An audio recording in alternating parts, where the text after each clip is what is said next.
you've made the decision that you need help in your business. So then the next decision to make is whether to employ somebody or whether to use a freelancer or outsource or whatever you want to call it. These are two different options and they're available to everybody. And you could even end up having a mixture of some employed and some outsourced. It all depends on the role that you want them to do and the part you want them to play in the business. So if you're using a freelancer or you're outsourcing, then in generally they would supply all the equipment, they'd supply what they work on and so forth. They potentially wouldn't be as involved in your business. So depending on what role they're playing, there may be a culture issue there because they may not they won't be particularly part of your business kind of thing. It's a case of they're somebody external. You wouldn't necessarily have control over when and where and how they work. They would have to follow your processes, but that's be part of working with you, depending on what job it is that they're doing. But you wouldn't have that authority, or that you wouldn't be in a position where you can say, right, I need you to work this time, this time, this time, this time, generally. If they was employed, you have full control. You can say to them when you want them to work, how you want them to work, and they would be an integral part of your team. So you'd have to have them involved in your team as part of the team and everything like that.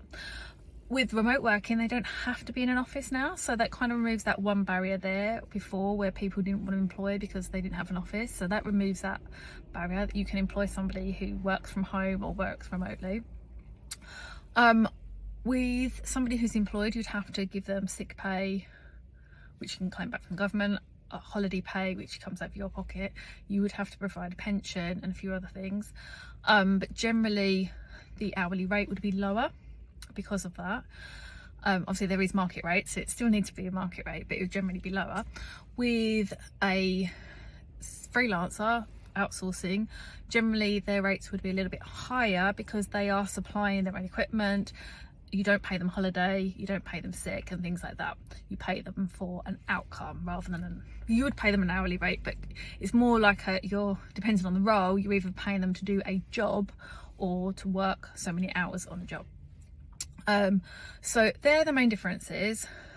And as I said before, you could have a mixture. We have a mixture at Pink Pig. The core team, the core accounting team and admin team, operations are all employed.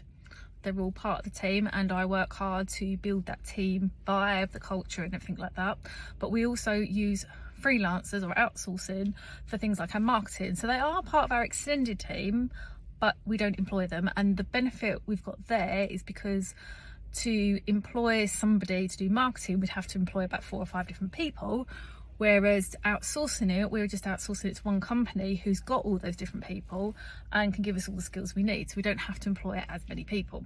So if you're not sure which route you want to go, have a think about, first of all, the job they're going to be doing. Write out a job description, what you want them to do, how much time they're going to need to do it and so forth, and then think about the type of vibe and the culture and the team that you want to build as well. Do you want a back office team? Do you want somebody else doing the same, like the actual doing work? Do you need somebody doing the behind the scenes stuff? What is it that you want? What is it they need to do? And then you can start looking at the options, whether to outsource or employ. Hope you found this helpful.